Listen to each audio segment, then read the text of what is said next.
Hi everyone. We have today a couple of these Pioneer DJ thingy bobs. Uh, I have to confess I know absolutely zero about DJing, but never mind. Interesting though. Anyway, I believe the report is that these little micro switches at the back here are knackered. So we're going to set about replacing them. I'm basically the guys partially dismantled this already, well, as you can see, and provided parts as well, so it should be pretty straightforward. Amazingly, the little micro switches at the back there did surprise me a bit, are actually leaded, so I don't know if that's something to do with the age of this thing, but there we go. Okay, so lid off, and we're going to need to get to the other side of this board, probably anyway. I am wondering, actually, saying that, whether I can just desolder this side and then pop them out rather than taking it all out. I might not need to. That'd save a bit of faff, wouldn't it? So what I'm going to do, always like to add a bit of fresh solder before starting anything. So that's what we're going to do here. I'm going to do it under here because eyesight's not great. Looks like very much like these switches, or at least this bottom one, has definitely been replaced before. But then I suppose this unit does look like it's been and had a lot of use. So that's that. And then I'm going to clean out those holes and take them out.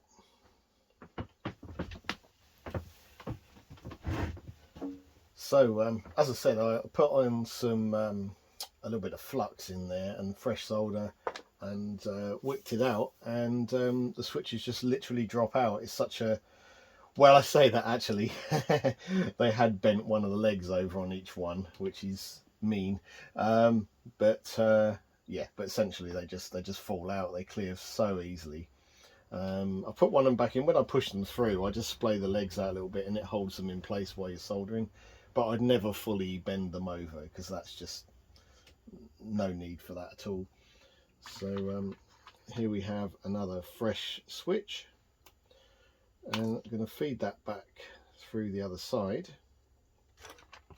which is quite fiddly, especially with big fingers like I've got.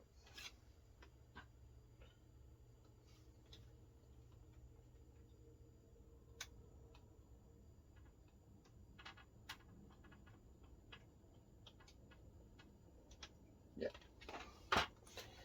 we're in. So push that so it's fully against the board, because obviously we don't want it raised off the board at all. And that's good for soldering. I can find where I put my solder in all this mess.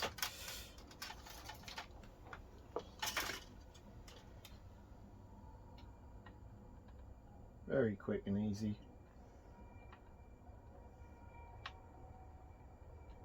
There we go. And we'll just trim off the wires. Obviously, when you're trimming wires like this, if you're a bit of a novice to it, obviously cut above the solder joint, because you can cause problems in the joint itself if you actually cut into it. So okay, so that's good. That's back on. I'm gonna probably give it a quick test actually, and then just clean up the flux off the board, and hopefully that's good to go. Of course, I've just discovered that there's no power supplies with these, So, and of course they have an unusual connector on. I haven't got anything that will fit that, so luckily the guy's only around the corner, so we can give it a quick test. And but I'm sure they'll be fine. Yeah. But obviously I can test the switches work, but they're brand new switches, so I'm sure they're going to be fine. We might have to give you a little update on this one, but obviously I'm going to duplicate what I've done on the other unit, and that's about it, other than a little bit of reassembly. But yeah, there we go.